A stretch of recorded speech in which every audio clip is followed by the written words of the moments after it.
Hey Tuscaloosa and Roll Tide, this is Ryan Phillips, your founder and field editor for Tuscaloosa Patch, here with your less than 3-minute update of Alabama's 48-14 win over the Mercer Bears today in Bryant-Denny Stadium for the Tide's home opener.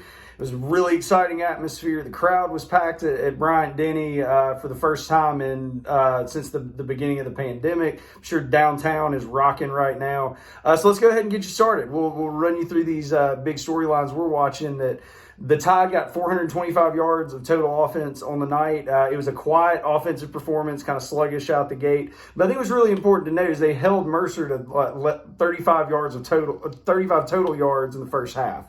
And that was kind of the story of the whole night. Mercer did outscore them in the fourth quarter after, they had put in a lot of the second, third string guys.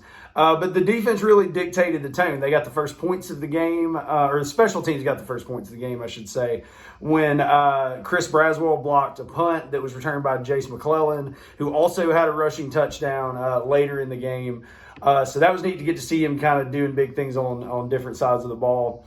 Kool-Aid McKinstry, really highly touted defensive back, got his first career interception for the Tide as a freshman. So it'll be really interesting to see what that multi-sport athlete and talent does in the future. For Bryce Young, again, he's real high on everybody's Heisman radar right now as a sophomore. Very quiet, 3-touchdown night. I guess that's what we're going to have to get used to with him after he, broke the single game passing touchdown record for Alabama against Miami with 4.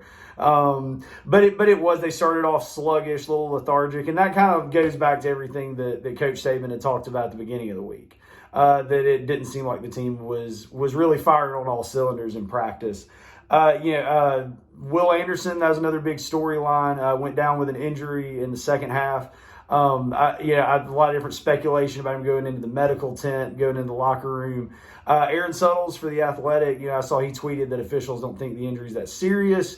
So that's definitely something to watch here in the next couple of days.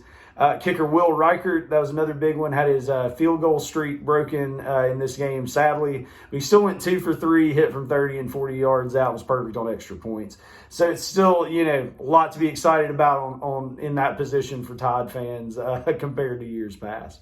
That's your update. I know Bama's gearing up next week to go to the Swamp in Gainesville, take on Dan Mullen and Florida, who also won today, so it'll be a battle of undefeated. So be sure to follow us here on social media and subscribe to our Tuscaloosa Daily newsletter. Look out Monday for our next little 3-minute roundup of all your day's headlines. Roll Tide.